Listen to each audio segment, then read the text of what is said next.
بسم اللہ الرحمن الرحیم۔ اے آر انفارمیشن میں خوش آمدید۔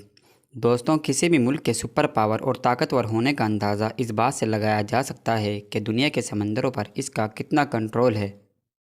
دنیا بھر کی تجارت کے لیے سمندر انتہائی اہمیت رکھتا ہے۔ اسی اہمیت کی وجہ سے طاقتور ملکوں کی نیوی ہر وقت ان راستوں پر موجود رہتی ہے۔ سب سے پہلے نمبر پر نہر پاناما ہے۔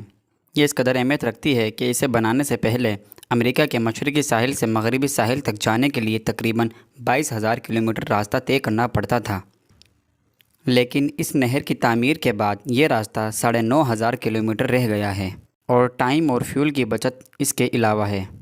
دوستو، یہ نہر اس مقام پر واقع ہے جہاں بر اعظم شمالی امریکہ اور جنوبی امریکہ کے درمیان ایک زمینی پٹی، جہاں پاناما ملک واقع ہے، اس میں موجود ہے، اور اس جگہ پر نہر کی تعمیر سے بحیرہ اوقیانوس اور بحر الکاہل کو ملا دیا گیا، اور اس نہر کی تعمیر فرانس نے 1881 میں شروع کی۔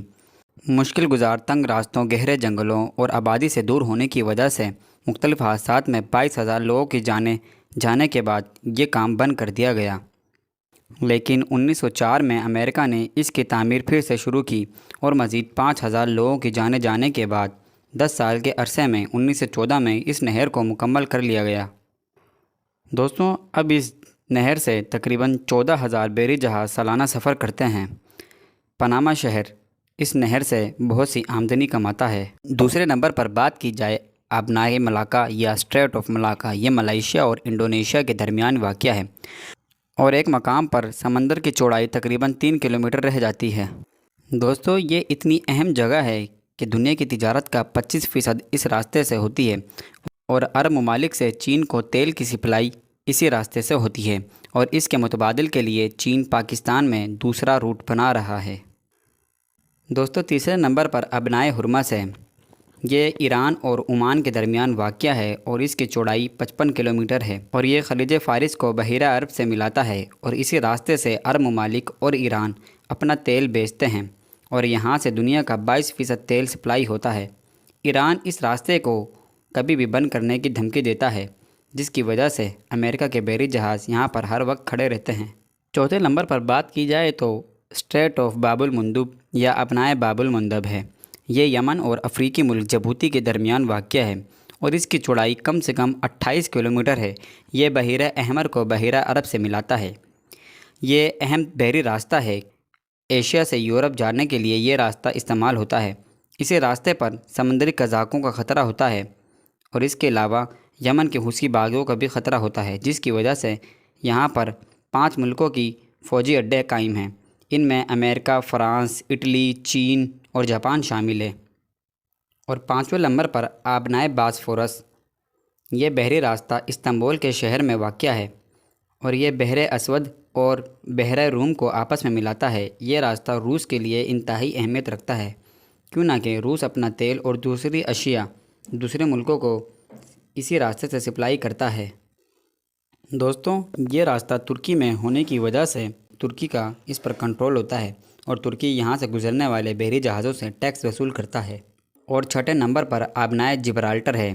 یہ آبنائے یورپ اور افریقہ کے درمیان واقع ہے، اور یہ بحیرہ روم کو بحیرہ اوقیانوس سے ملاتا ہے۔ اس آبنائے کے شمال میں یورپی ملک اسپین واقع ہے، جبکہ اس آبنائے کے جنوب میں افریقی ملک مراکش واقع ہے۔ دوستوں، ان دونوں ملکوں کے درمیان سمندر میں صرف 12 کلومیٹر کا فاصلہ رہ جاتا ہے۔ نہر سوئز کی تعمیر کے بعد اس آبنائے کی اہمیت اور بھی زیادہ بڑھ گئی ہے، جس کی وجہ سے ایشیا سے آنے والے بحری جہازوں کو برطانیہ اور فرانس جانے کے لیے یہی راستہ استعمال کرنا پڑتا ہے۔ اور 7ویں نمبر پر نہر سوئز ہے۔ یہ نہر بحیرہ احمر کو بحیرہ روم سے جوڑتی ہے، اور اس نہر کو مصر میں 1859 میں فرانس نے تعمیر کرنا شروع کیا، اور یہ نہر اس مقام پر واقع ہے جہاں ایشیا اور افریقہ آپس میں ملتے ہیں۔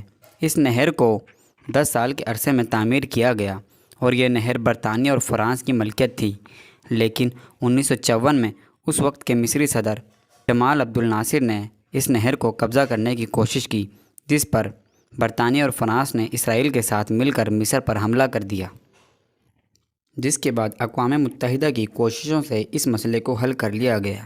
لیکن 1967 میں اسرائیل نے جب مصر پر حملہ کیا تو اس نہر کے دوسرے کنارے تک اسرائیل نے قبضہ کر لیا، جس کے بعد 8 سال تک اس نہر کو بند کر دیا گیا اور دنیا کی تجارت اس نہر سے بند ہو گئی، جس کے بعد ایک عالمی بحران نے جنم لیا اور پھر امریکہ اور اقوام متحدہ کی کوششوں سے ایک معاہدے کے تحت اس نہر کو مصر کے حوالے کر دیا گیا۔